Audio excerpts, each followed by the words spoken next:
Welcome, and thank you for joining us today for the Environments for Aging EFA Remodel Renovation Competition. This is a review of the 2022 award winners. Environments for Aging Magazine's annual remodel renovation competition with support from SAGE sheds light on projects that have noteworthy aspects to inspire future renovation projects, big or small. This presentation brings together winners from 2022 to explore their specific projects and how they approach their unique environments to create spectacular new settings. Attendees will walk away with a thorough understanding of what types of challenges emerge during remodels and renovations and how these proven projects, the project teams address those challenges. Attendees will also learn about the competition submission process and key elements to include in a submission. My name is Rick D'Amico. I'm the Senior Vice President of Real Estate Development and Services at Axe Retirement Life Communities and a proud SAGE board member. I'm thrilled to be moderating today's session. At this point, I'd like to ask the representatives from each of the winning entries to please introduce themselves. Darla, will you start? Yes. Good morning. Hi, I'm Darla Esnard. I'm a principal and interior designer with Ankrum Moisten Architects. And I think we were going to talk a little bit about ourselves. I am a mother of two, about to be an empty nester, and also a happy golden retriever mom. Thank you. Tom? Hi, and good afternoon from the East Coast. I know we have a variety of time zones represented. I'm in Michigan and Senior Vice President in Hobson Black Architects, and a father of two boys and one sheepoo. Thank you, Tom. Andrew? Hi, I'm Andy Carle. I'm here in Northern Virginia, just outside of Washington, D.C., where I think my background probably gave that away. I have been in senior living healthcare for 35 years. About 25 years ago, I got into designing memory care environments, which we'll talk about today. And as you can see from my background, I also teach this at Georgetown University, the graduate program in senior living administration. I'm the lead faculty for that, and we spent a significant amount of time discussing memory care design there as well. Thank you, Andy. And I am broadcasting today from Des Moines, Iowa. Our corporate office is based out of Fort Washington, Pennsylvania, and my new address will be in North Carolina. All right, well, let's just jump right back into this. For those of you not familiar with SAGE, we are the Society for the Advancement of Gerontological Environments, a membership-based organization representing and promoting collaboration between all disciplines in the senior living industry. SAGE is pleased to present AIA-approved webinars every month. These webinars are free to SAGE members, and every now and then we'll offer a webinar that is free for members and non-members alike, like this one. Please visit sagefederation.org for more information on membership. You will be muted throughout this webinar session. You will have the option to type in any questions by clicking on the Q&A button at the top of your screen. We will answer those questions at the conclusion of the session as time allows. Please keep your questions relevant to the topic that's being discussed. SAGE is an AIA-approved provider, and participants in this course are eligible for one AIA learning unit. Please note that you must be registered for and logged into the webinar to receive AIA credit or a certificate of completion. We report credits earned by course attendees to AIS, and please read through this. You're probably very familiar with it, but if you have any questions, additional information can be sent to info@sagefederation.org. The information presented in today's presentation is protected under copyright. Okay, a little more housekeeping here. We do want to jump right into the slide deck, and let's do that right now. Here are our learning objectives. All of this was included in the webinar invitation, so you've seen this before. So rather than read through this again, we are going to the good stuff. Let's go over the 2022 review process and identify the jurors. Then we'll invite representatives from each winning entry to share their projects, followed by a review of juror comments for each project. You will also see at the completion of their own presentations, their narrative. So if you are considering submitting a project, you'll have a chance to just briefly read some of their comments that they provided us. Very helpful for the jury. Every year, a multidisciplinary panel of experts reviews all of the 22 submissions and determines the gold, silver, and bronze winners. All participating firms are included in the remodel renovation session here today, and the winners also appeared in the winter 2022 EFA magazine issue with a full page feature of their projects, allowing readers an opportunity to view all the competition entries. The remodel renovation competition submissions come from across the U.S. and cover a variety of construction costs and project scopes. For more info about the 2022 winners, see the winter 2022 issue of the EFA magazine. If you aren't a subscriber and don't receive a physical copy mailed to you, you can certainly visit it online. We'll be sure to send out the link to that issue in the coming days.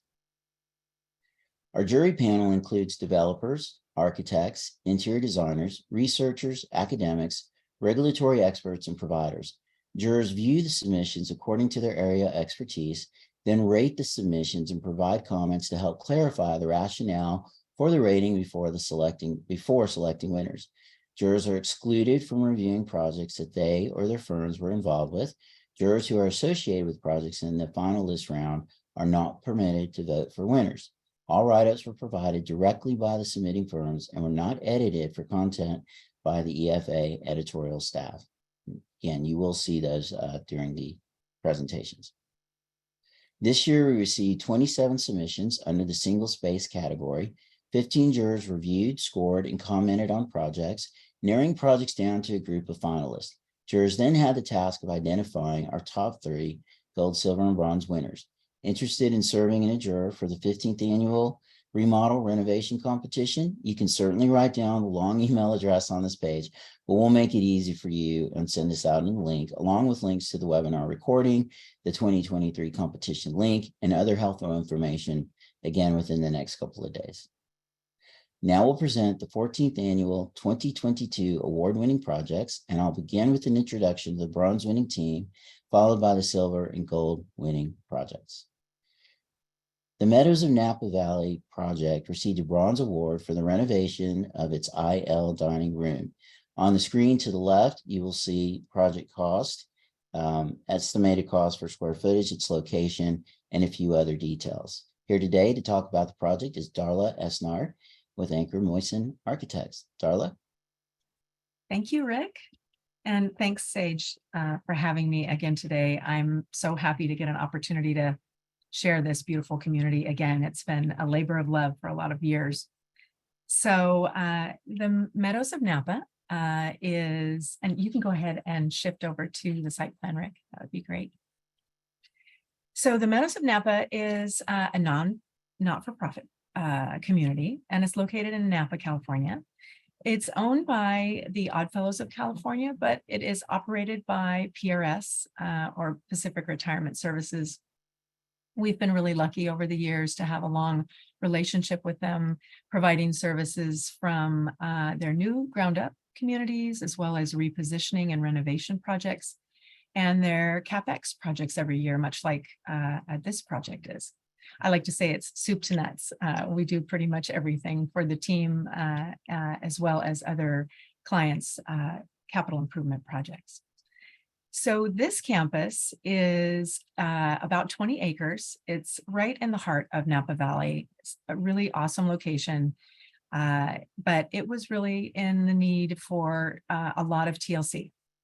This community had been waiting and planning for this renovation for many, many years. And the renovation and expansion of this community consisted of a new independent living building. They expanded their amenities, which included 3 dining venues, a new pool and fitness center, social gathering, library, a variety of other spaces. But today we're going to focus on the main dining room, which they typically in the past would call their formal dining room. They expanded it, they renovated it, and it is located in the atrium building. And on our plan here, it is the second building from the right. So it's kind of a small diamond shaped building. So that's where most of the amenities for this campus are located. Okay. So we're going to start by zooming in on a portion of that atrium building in this before plan. So the atrium building, as I mentioned before, is right at the heart of the campus. It has all of those amenities I mentioned and 3 dining venues. So when the entire atrium building was renovated, our submission just focused on this piece, which was at the time their largest dining room. It's located on the right side, the green shaded area that's called formal dining. So its location, while it was centrally located in the building, wasn't large enough for the growing campus, for the master planning and growing that this community was wanting to do. It had awkward interior architecture. The circulation was really quite poor. It had very poor lighting and really no sense of place that it was here in beautiful Napa Valley. So they asked the design team to expand the dining room, remove the outdoor. They had really an unused outdoor pool, believe it or not, in Napa, but it was unused, especially once they built a new indoor swimming pool and fitness center. They also removed an existing pool building. They expanded the seating capacity. They wanted really distinct dining experiences in a larger dining room, but they also wanted it to be able to house larger events that happened a few times a year. In addition, they asked us to create a better functioning kitchen and workspaces for the staff. They also asked us to improve the acoustics. And last but not least, the residents asked us to create a venue that would rival any restaurant in downtown Napa. So really quite a large ask. Okay, after. So you can see in this expansion right there at that dashed line how much the dining space expanded out. We enlarged the dining room. We also expanded the kitchen, which is shaded in the blue area there to the bottom of the screen. So in removing that unused pool and pool building, we were able to really expand out and grab this extra space.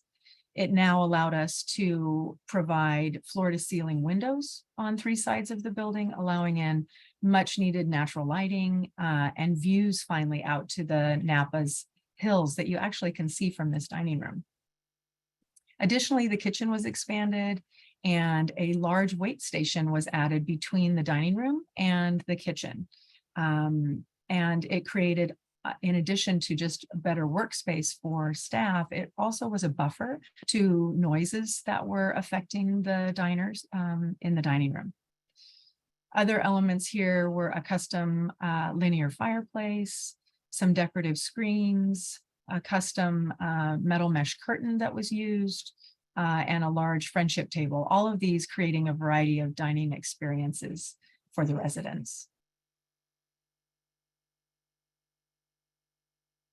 So our first before shot, you can see that poor lighting. But most of all, at first, we really noticed just odd architectural forms. You can see all the angles mixed with some of the arches.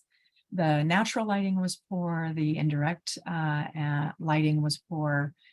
There was a lot of awkward furniture placement. The circulation paths that should have been circulation were being used as areas for additional dining since the dining was kind of cramped, and really no sense of place, right? You look at this and this could be any place in the country, right? Is this Oklahoma? It's not Napa, California for sure. So there was really no cues that this was right in the heart of wine country. And the residents in particular, who were so proud of their community, did not like that you didn't really feel that this was Napa, California. So this was our newly renovated dining room, as you can see, quite expanded, right? Much larger. So now with this expansion, you really can see that we have a more understandable interior architecture, right? You really understand this space a lot better. There are floor to ceiling windows on 3 sides, letting in views straight out to the hills and to the surrounding areas of the campus, letting in much needed natural light. The expanded plan also allowed for them to have more distinct dining experiences. You can, of course, sit right in the center, which you're kind of seeing here in this photo where it's more active. But you can also sit to the side. There's a fireplace. You can have more intimate seating. You can sit at the windows where there's views. And just outside of this photo, there's also a large friendship table. So lots of different places to enjoy a different experience in this dining room. But the campus really needed it to be larger, right? Because they do larger activities. So, you know, that's kind of a challenge. We have large dining rooms, and creating separate dining areas in a larger dining area was really a focus for the community. You can see here also just the use of exposed beams and many other details I'll talk about here just shortly. So in this before shot, we of course are focusing on really dated interior finishes. I think Rick had mentioned that it was all brown. There was no color, all one color, or you know, just brown and not very exciting. So that was very dated. Of course, the lighting was extremely dated.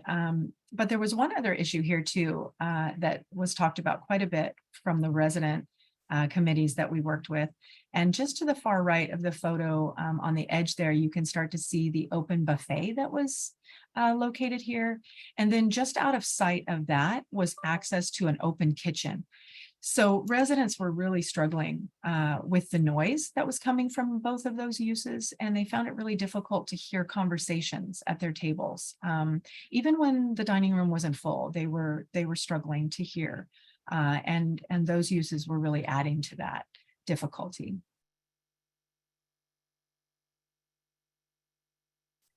So in this image, you can really start to see that experience that many residents asked us. That was rivaling any restaurant in downtown Napa. So we really brought that theme home, maybe more than we even normally would. The residents really were asking for that. So the design team worked closely with those groups.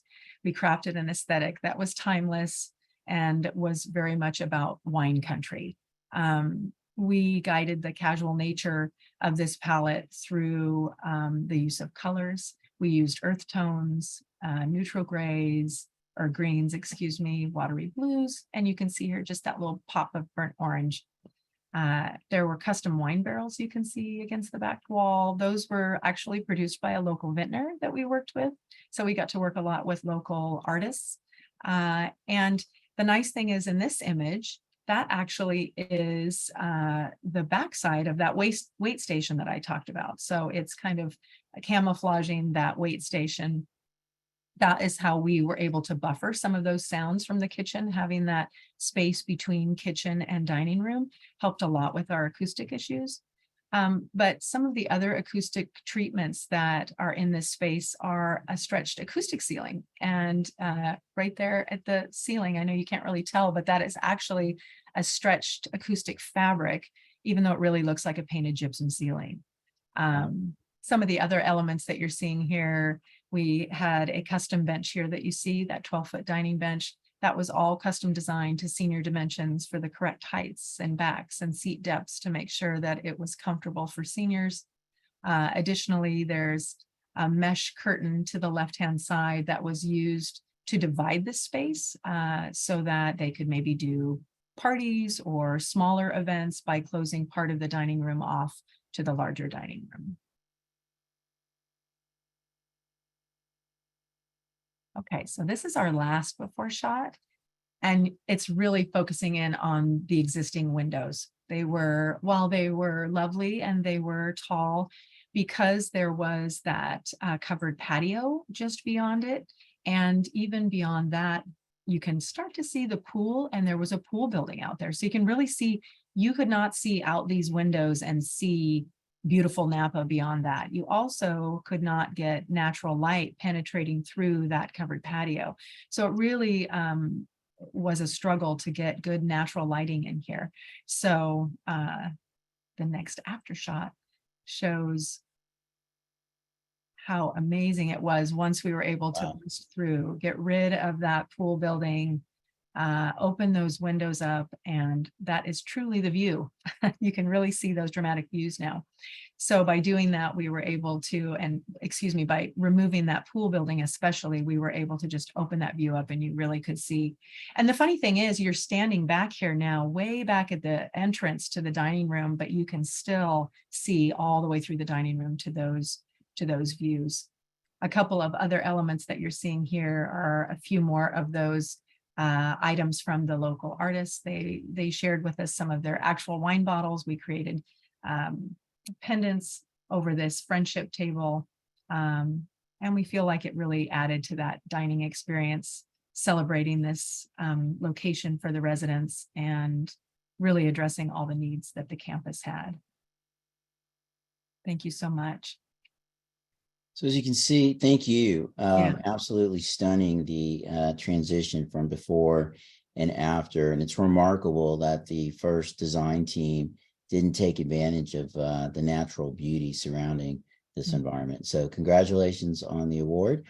For our attendees, you'll see on the slides now the narrative that the design team prepared. Again, this is available after today's session for you to read through. But if you're considering submitting one of your projects, be sure to provide some good information to the jurors to help describe the experience. So some of the, just quickly, juror comments included incredible use of materials to provide a theme and create a reference, barrels, wine themes, great use of expanded views by enlarging openings, good expansion of not only physical space, but also programming. And then some irony that the Meadows of Napa Valley has chosen a wine theme for the successful project. Its beauty will surely be appreciated by locals and Napa lovers alike. Love the application and effectiveness of the wine country casual. It's a new term for everybody. The expanded kitchen and kitchen garden complement the vineyard vibe. The wine bottle pendants are fabulous, galvanizing statement. So again, congratulations, very well done. Okay, let's introduce the Silver Award-winning project, the Masonic Pathways Dining Room in Alma, Michigan. Again, you can see some details regarding the renovation cost, the community they were serving, skilled nursing and rehab. And here to talk today about the project is Tom Dillenbeck with Hobbs Black Architects. Hello, can you hear me okay, Rick? Maybe speak a little bit louder, please. All right. I'm getting a message that my internet's just turning unstable right now when it's my turn to talk. So hopefully I can come through okay. But yeah, welcome to Alma, Michigan. It's right in the center of the Lower Peninsula. If we want to move forward to the next slide. This is a campus that was developed beginning back in 1911 in Alma and has grown to serve over 400 residents today.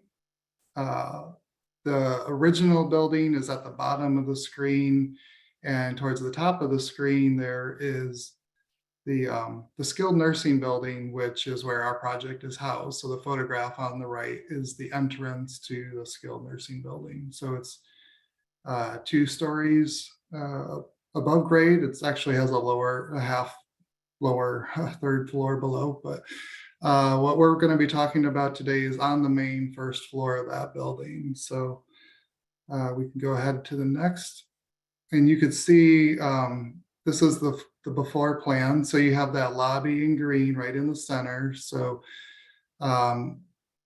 you know, we're here today to talk about a single space that we renovated, but like all the projects that, you know, we renovated more than just one room. The whole area of this plan outside of the resident rooms was part of our project. So that's why you see the gray shaded resident rooms. But we did connect all the public spaces from the lobby in green through the dining rooms. And then you sort of see that corridor that goes off to the bottom of the screen, which connects to the rest of the campus there. So if we go to the next slide, we'll see that those 2 existing dining spaces were both part of our project. And then the cafe space on the right is the one that we're going to focus on today. But in addition to just those rooms, we really tried to work on the overall circulation. So at the beginning, when we got to the project, when you came in that entrance, that lobby was really cordoned off from the rest of the building, and you were really kind of sequestered into the old kind of waiting room, very formal. So we broke down those walls and had that entrance flow right into the great room in the center. So there's fireplace and a view right out the windows all the way through the building. And then you just sort of veer off to the right side to go to that cafe or to the rest of the campus. This is a 3D view showing that same. You can see that connection from the entrance off on the upper left there and through that great room that I was talking about, and then past the cafe. And this really shows how we treated the design of the cafe space on the right differently than the dining space on the left. Just want to encourage, if I may, if you are considering submitting for this award competition, these types of graphics are very helpful in articulating changes to the space. We appreciate you including it in your submittal. Yeah, this is one of the before views. So the building was built in the 1990s, and this room really hadn't been touched. It pretty much looked exactly the same for all those years until we got there for this project. So there is a door that you see that goes out to an outdoor patio. We weren't tearing down any exterior walls with this project, just working within the interior. So as we turn this cafe space into the new look, we still have that outdoor connection there. And there you see off on the right, as a point of reference, we replaced that single door with a pair of doors just to make it easier to access, propping the doors wide open for people to be able to get in and out. This cafe space was uniquely different than the other dining spaces that we did in the building. I'll mention we also did 2 on the floor above in the skilled nursing memory care units as well. So that helps with the wayfinding to make them not all look exactly the same, which would have been a little easier on the designers to not have to come up with different concepts. But what fun is that, right? So we brought together different materials and fixtures that would help recall bygone days in a more modern treatment. So you'll see that table in the foreground. It's right below the unique ceiling feature that has that green leafy wall covering on the ceiling with wood baffles hanging below that with light fixtures intermixed. And as we get to the next pictures, there'll be other ceiling treatments that we used in there as well. That's the before. If you were standing in the back at those outdoor doors behind you, then you would be seeing that as the view into this dining room. So there was a pair of doors where it says exit on the left and the right. Those were the doors that really just walled off this room. And our goal was just to break down those barriers, both from the residents who enter the dining room from within the unit here, and off to the left of this picture, you would see the connecting hallway back to the rest of the campus. So we broke down those walls as well to make it really a space that you could easily flow through.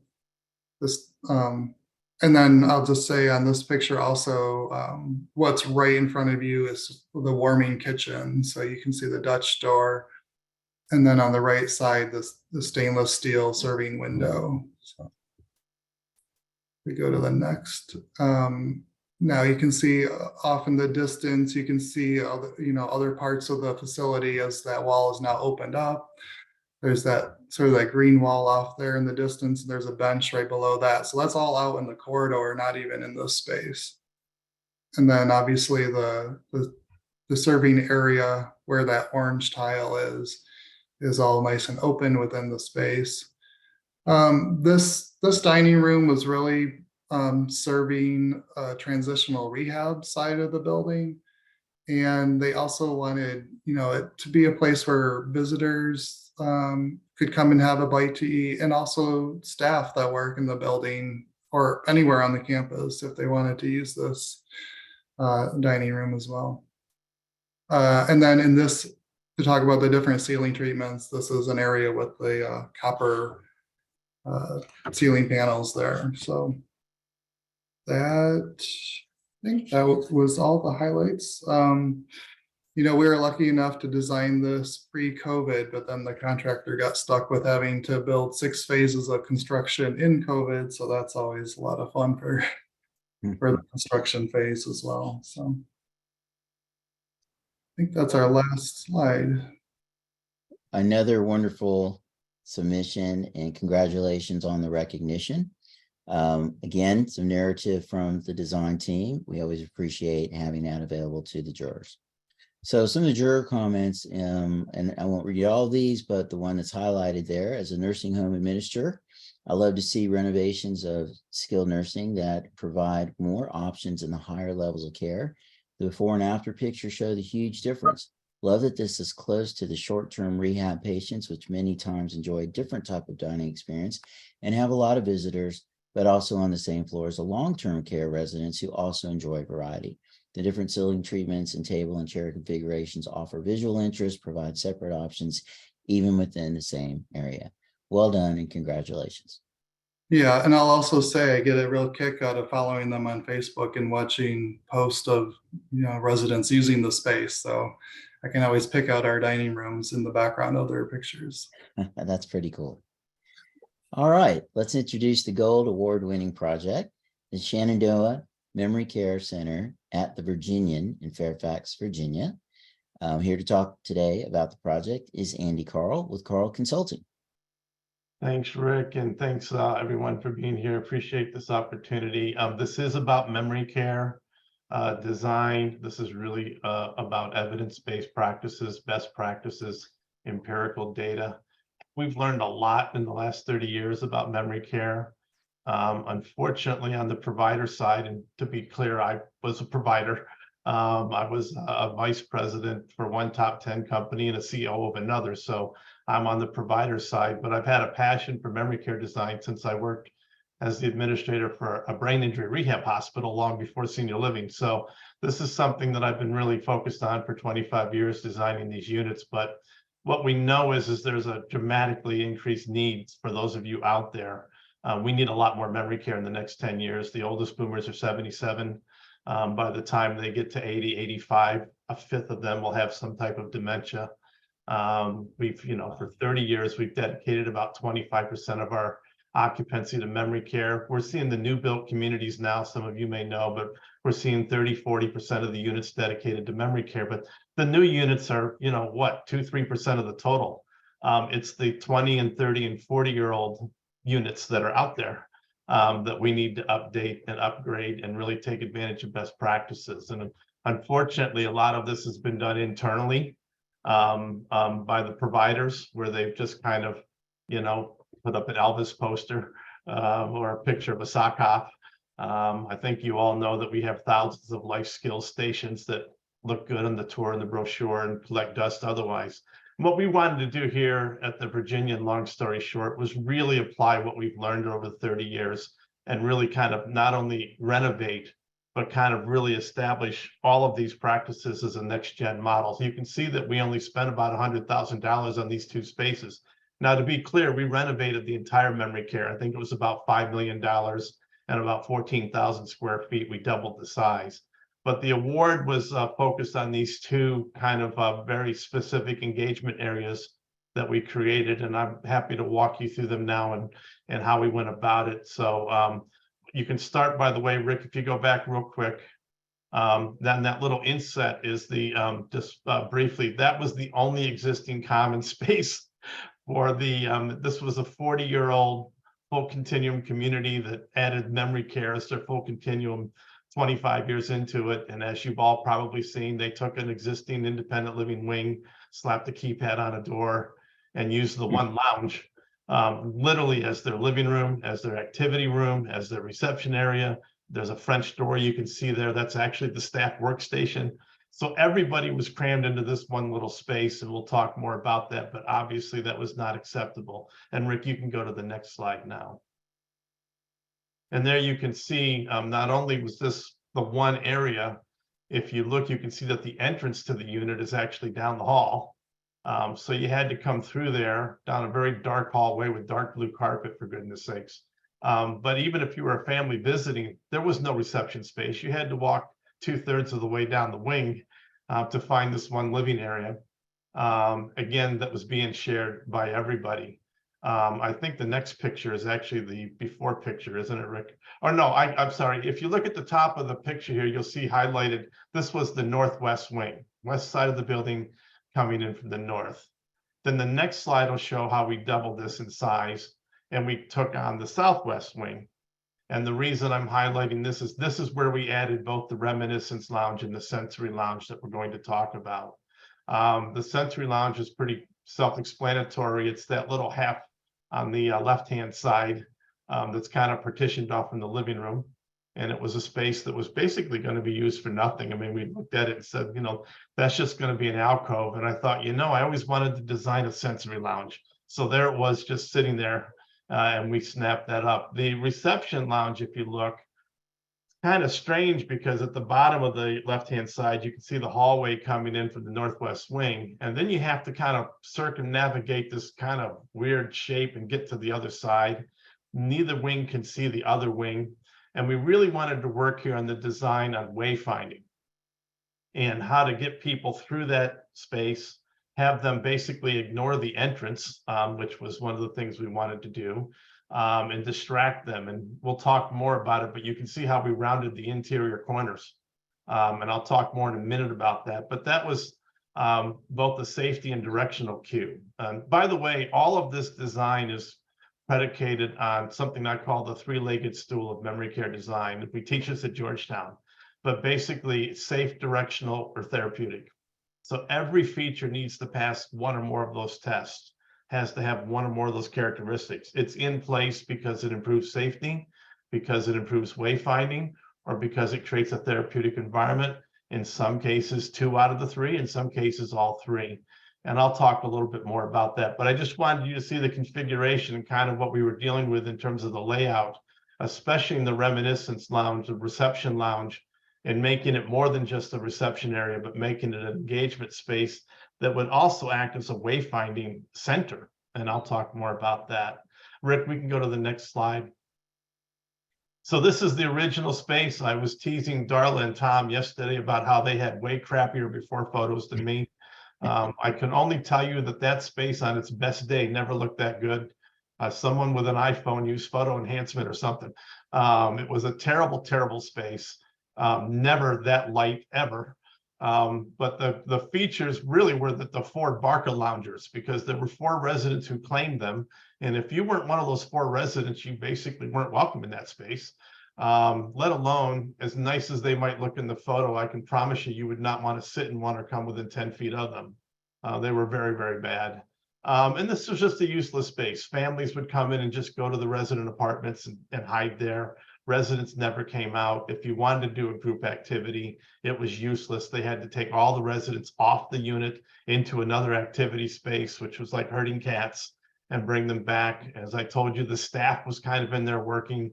It was just a very useless space, really, and most days, just 4 residents watching TV. So obviously we could do better than that. So let's go to the better than that. So these are the 2 spaces that we really entered in the competition, and which one, again, we redid the whole memory care. There were 2 wings, 4 color-coded neighborhoods, lots of wayfinding features, a full living room on each side, a full activity space on each side, a full dining space on each side. But these 2 engagement areas were really something that we wanted to add to really bring it all home. On the left-hand side, top and bottom, you'll see kind of when you entrance of the reception area, the Reminiscence Lounge. I'll explain a little bit more about that in a minute. And then if you recall, the layout directly across from that was the seating area. And then you're seeing a picture on the right-hand side of what was going to be, frankly, I think, a kind of unused alcove that we actually turned into, as best I can tell, the first really open concept sensory lounge. And we'll talk more about that. I think we can go to the next one. So this is, again, the reception area. If you look at the inset, we talk about safe, directional, and therapeutic. Obviously, we wanted to hide the door. We put it in the middle of a wall, not the end. Yes, we painted it to match the walls. Yes, we put on chair rails and all that. But you know, it's one thing to lock the door and paint it the right color. The real secret when it comes to safety features is to make the door invisible and obsolete. And what we have here is a lot of directional, frankly, distraction techniques. If you're coming from the north west wing, which you can see kind of there on the right-hand side of the inset photo, you're coming down that hall and entering that space. Yes, we put the door on the flat wall, so you might not notice it. But we also curved all of the interior corners that I pointed out before. That bookshelf was custom built. The desk was custom ordered. There's another little corner you can't see as you round that was also rounded off. And what we're doing, of course, is pulling people away from the door. You naturally follow the curves. And so when they come down the hall, they're just naturally being pulled around the corner, whether they're coming from the northwest wing, or even if they're coming from the southwest wing, they're being pulled on the interior corners around. Now, from the northwest wing, you can't see it in the picture. There was a little flat wall I had Rick point out. You'll notice that all the photos are black and white. That's a wayfinding technique. I mentioned that both wings are color coded. This is the only section of the unit right in the middle where it's all black and white photos. I call it the Wizard of Oz effect, but basically you go from color to black and white, then back to color. Well, why did we do that? Because they know they're in the center then. They can self-locate. They know that they're halfway between the one color-coded wing and the other color-coded wing. But to point that out though, the one thing in color on the entire lounge you can't see here, it's a bright red Washington Senators pennant that when you come from the northwest wing down the hall, you not only, it catches your attention and you forget about the door, but it points you to the right and keeps you going. So it's a really cute little cueing thing that people are, well, why do you have that one pennant? Why is it the only thing in color? Well, because it works. Because they completely missed the door. If you come from the other direction, and then I'll move on, you can briefly see that there's a photo that you can only see half of. That's actually an old Kresge's department store in Fairfax, Virginia. Kresge's eventually became Kmart, eventually went out of business.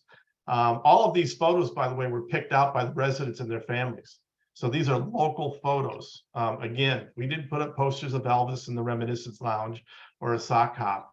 There was a study in 2016 that pointed out that not only is the Reminiscence bump real, but using familiar environments enhances both object and spatial recognition. So this helps them not only connect with these photos, it frankly reminds them that they're in Northern Virginia and Washington, D.C.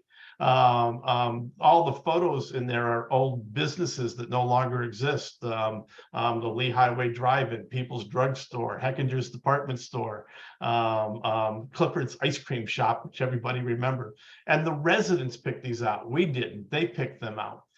But the Kresge photo is unique because it intentionally is set up so that when you come from that southwest wing, you can only see half of it. And what the resident's going to do is go, hey, is that Kresge's? And they're going to keep going. And they just went right past the door. So again, it's more than just putting a keypad on the door and painting it to match the wall. We basically made the door invisible. In fact, we had a film crew in there one day, and I was talking about this sitting there in that lounge. And when I got done with the interview, he said, you know, the door was 10 feet behind me, and until you mentioned it in the interview, I forgot it was there. So that's a success story when you can make a door disappear from someone who's in his 20s. The other objects here quickly, you can see we use a lot of home and on the shelf, home and work items from the 50s and 60s. These are actual items that we got on eBay. That's why we kept the cost down. But there they were. eBay's the one. I wish I had eBay 30 years ago. They're all there. And then quickly, Peggy Sue is a dress model. That's an actual 60-year-old poodle skirt. Everything here is real. Nothing's a costume. The saddle shoes are actually 60 years old. But Peggy Sue is not only a reminiscence feature. If you think back to the layout, she's at the exact midpoint between the two wings. So Peggy Sue is not only interesting to the residents, one of whom swears that was her poodle skirt, but she's not only interesting to the residents, they know that they are exactly halfway home. We can go to the next picture. This is the seating area across the way. Again, a nice seating area, but if you look at the items on the shelf, Those are local high school yearbooks. Again, local familiar objects, not just throwback reminiscent stuff. We found those yearbooks on eBay. We bought them. Those are high schools in Northern Virginia. We have residents who are in those yearbooks. We have adult children who went to those high schools. So when you're coming in now, you're not just seeing, kind of generic stuff. They take those yearbooks off the shelf. They sit down with mom and dad. They flip through them. The hat box on the top is a department store called Woodward and Lothrop, which was very famous back in the day. No longer exists. But back in the day, you went to Woody's. There's your hat box. There's the hats. They're 60 years old. We found them on eBay. These kinds of things make a difference. And then real quickly, you can see we have a little refrigerator with old time sodas and old time snacks that frankly, we went to Cracker Barrel and bought off the shelf. But see how we've created an engagement area there. So you're not just walking in the reception, signing in and moving on. They're bringing their family members down the hall to sit in this lounge. They're reminiscing. And then to move on from this, this is the only section of both wings where we have reminiscence items. The problem with reminiscences is sometimes it's overdone to the point where it's everywhere and overwhelming. And sometimes it's so diluted and scattered across the whole unit that it gets lost. So we intentionally made this the only space that has these black and white throwback photos, these familiar objects, and all of that, so that it became an engagement area, not just diluted. And Rick, we can go to the next one. And then this is the sensory lounge. Again, it was an alcove. If you're working with communities and they have a room that's basically not being used, you can do this. The problem we've had with sensory lounges in the past is they've been very claustrophobic, very closed. They have the Snozeland rooms with the lava lamps and everything else and no windows. And they don't really work. They end up being used as storage closets. But we had an opportunity here to create really an open concept sensory lounge. We have everything there. We have aromatherapy. We have a nature sound boom box, Alexa that will play any sounds you want. We have tactile artwork. We have a fish tank. So we've had all that. We added this technology, which is Obi, which is a hand motion gaming system. We were one of the first communities in the country to have it. It's very popular now. But it plays 60 games designed specifically for people with dementia, cognitive issues. They just move their hands and play games. And then we have circadian lighting throughout the entire memory care. But in this particular room, I had it set up on a separate switch so that we could also color code the room. We can make it blue, we can make it green, we can make it orange, we can make it pink, any color the residents want. There's a lot of debate about which colors help residents relax. And my answer is it depends on the resident. So we've got 1,000 colors we can make that. But then just to show how this all works, look what we've done here. We've gone from a single kind of claustrophobic room with a lava lamp and for one resident to basically calm them down because they're agitated. We've created an open concept space that not only can be used to calm someone down, but it can be used for active things, passive things, active things, individual things, group things. And it's all in this one space that was just going to be an alcove otherwise. So this is what we worked on to create these two areas. And I think we're pretty proud of them. Focus Healthcare Partners is the company that bought this 40-year-old, previously family-owned community. They're actually doing a $60 million renovation of the whole property. But I want to share that to their credit, they wanted to start with memory care. They knew how bad it was. And they came to me and said, we need this done first. We need to take care of these residents. And they basically gave me carte blanche to take everything I've been working on for all these years and really put it into this space. We even color coded the toilet seats, but that's a story for another day. And then I will share, Rick, for those of you who are interested, if you received the Journal on Active Aging from the International, if you're a member of the International Council on Active Aging, the Journal on Active Aging, their next issue, which I think comes out this month or next, will have a 10-page feature story on the entire Shenandoah Memory Care, the resident rooms, the lounges, the outdoor courtyard, living room, everything. So if you're interested in learning more, there will be a 10-page feature story discussing all of this coming out soon. And I think that's all I have on this. Thank you, Professor. Everything I needed to know about memory care, standards of excellence. I feel like you've taught us in the last 10, 15 minutes here. Very well done. As we've done before, let's move on to, sorry guys, I'm having a little bit of a issue here advancing to the next slide. So give me 1 second. But as we saw before, commentary narrative from Andrew and his team. And again, apologies, got a little, there we go. All right. So the value of these, some of which Andy described during his presentation, scripted here for us as jurors consider the award recognition. And again, just reading through some of the juror comments, the space still seems small, but are packed with appropriate queuing and activities. It's obvious the design team was knowledgeable of new approaches to care and the subtleties of improving the daily activities of those with memory diseases. So very well done. Congratulations. So thank you to all the representatives from these impressive projects. I think every attendee would agree that any one of them could be a gold award-winning project. And it really begins with programming and engagement with your clients. And I feel like all three teams did a fantastic job. And in a moment, you'll have an opportunity to ask them some questions. So the Environments for Aging is pleased to announce our 15th annual remodel renovation competition. Submissions will focus again on single spaces, including dining, lounges, activity areas, lobbies, and other residential spaces. A panel of experts will review all submissions and determine gold, silver, and bronze. Winners will receive special recognition at the EFA conference in 2024 and again be featured in the EFA magazine. In addition, all participating firms will be included in a remodel renovation gallery in 2024, and in the winter 2023 issues, each project will get a quarter-page feature of the project, allowing readers an opportunity to view all the competition entries. Entry fees are $700, reservations by August 3rd. New to 2023, along with completed projects, we're going to allow projects that are in progress, unbuilt conceptual designs, and submissions must include quality renderings.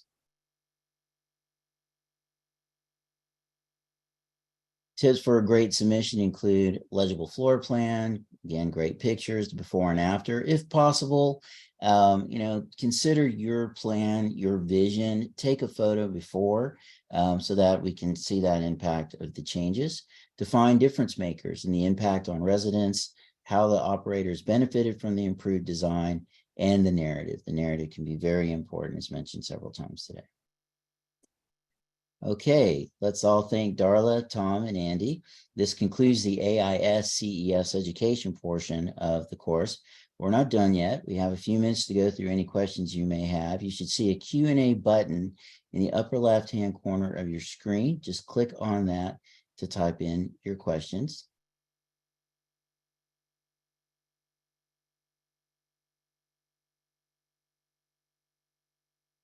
Okay, I don't see any questions, so I'll go ahead and ask just a few. Andy and Darla, you both spoke about bringing in some of the features from the adjacent neighborhoods, from the region. Being in Napa Valley, it was important to celebrate the culture of wine in so many different ways. Andy, you didn't tell the story, but if time allows, I think you shared with me once that a resident noticed the telephone, hadn't spoken in a while. She picked it up and began talking, and it was just an amazing experience. But this question is for Tom. Tom, did your team have an opportunity to also reach out and bring in some of the cultural aspects of the adjacent community, something about the operator or something about the region that made it more dynamic? Well, we did have a really dynamic operator. The CEO at the time was very enthused about just elevating the design for the space throughout. One of the sunrooms we turned into a game room. That was a real passion of his, to have a real arcade and interesting thing, and a place for family and kids to want to hang out when they're visiting as well. But I would say, as far as the surrounding community, um, not so directly, but I think that some of our thoughts on that dining room design were probably influenced by, I mean, this is not a local client, that we do have to drive and have lunch before our meetings in the downtown of Alma, Michigan. So I think maybe subliminally we were influenced by some of those downtown historic, restaurants and bars that got converted over the years. So that might be where our copper ceilings came from. Okay, very cool, very cool. We did get a question for Andy. The question is, when you obscured the door, which was masterfully done, they added, were there any concerns from the fire marshal? Actually, I thought the same thing, so thank you, anonymous attendee.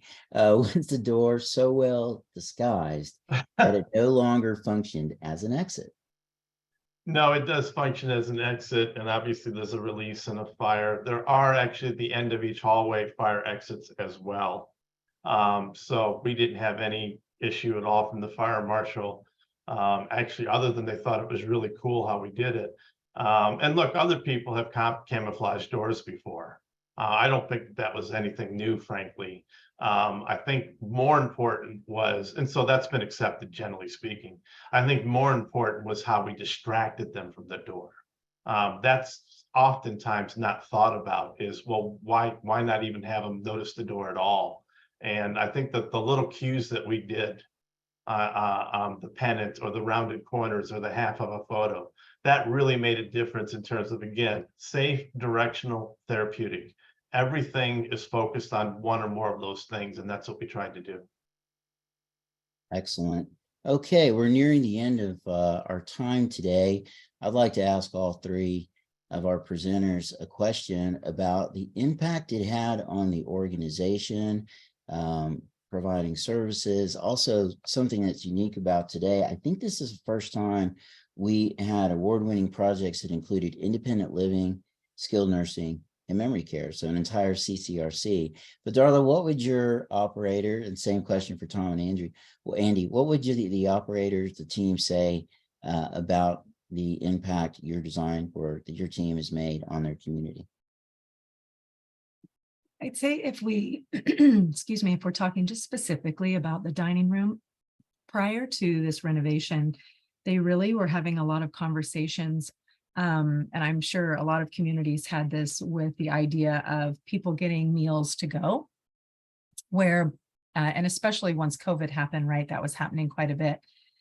Prior to that, though, they were having those issues prior to COVID. They were having issues with people not really dining in the old dining rooms for, of course, all the reasons you can imagine with the old layout. So we have gotten a lot of, they actually have had to adjust their dining hours because they have such a huge influx of residents coming. So they've had to break it into two sittings because they have had such a huge influx of residents coming, which of course means interaction, right? Residents are interacting together, they're socializing together. So I think, that the design of a space and the feeling of that space really impacts people wanting to come together. It helps that socialization. So I think they would say that it just really has brought the residents out and wanting to be more social again in these spaces. Well, thank you for inviting all the attendees today to come to the community and enjoy a glass of wine. That was great. All right, Tom, you're up next. Yeah, I think the point of this dining room, in particular, this cafe space, is just to intermix the people who use it between the residents, the staff, and the families. So this one was really about that engagement, and then of course the multi-use that they get out of the space for activities. Excellent, thank you. And Andy, you'll close us. Again, I think the support, Focus Healthcare Partners out of Chicago, which bought the community and just carte blanche fully supported. I said to them, hey, we've got these two spaces, and there's all these things I've been doing for 25 years, and I'd kind of like to just have those spaces if you don't mind. And they just said, go for it. So you got to appreciate that when you have that kind of support. LCS Absolutely. manages the community, same thing. They just said, hey, go for it. Let's see what we can do there. And a reminder, we renovated all of the space. So there was, Mosley Architects, Meyer Design, lots of people involved in this. But in those two spaces, I think we really just wanted to focus on, can we do something new here? The owner supported it. Rick, as you said, we had a resident who I never heard speak, who on the first, 15 minutes in there picked up the yellow telephone, which I'm pretty sure she hid at home, and started talking to someone, started talking to people, started going to activities. And it turns out we were doing that too, where she was living in a terrible environment. She didn't want to talk. She could talk. She didn't want to. We had another resident who was constantly hanging out by the exit door. After that, no more exit seeking behavior because she was too engaged in other things. We had a resident who adopted one of the fish because she swore it had its own personality. So those are the kinds of things I would just share as we wrap this up, the difference that environment can make. Yes, there's programming and staffing and all the other things, but all we changed was the environment. The staff were the same. The training was the same. We changed the environment and it made a world of difference to folks. Well said. That is the power of working with the right design team and consultants. As a developer operator, my new organization, I appreciate what these three teams have brought. Lori always teases me, I use this term standards of excellence, but you guys have achieved that in all three of these projects. So again, congratulations. And for those of you considering submitting your projects, we look forward to another round of very dynamic projects to review and award. Thank you everyone for your time today. And thank you again to our presenters. Thank you. All right, bye-bye.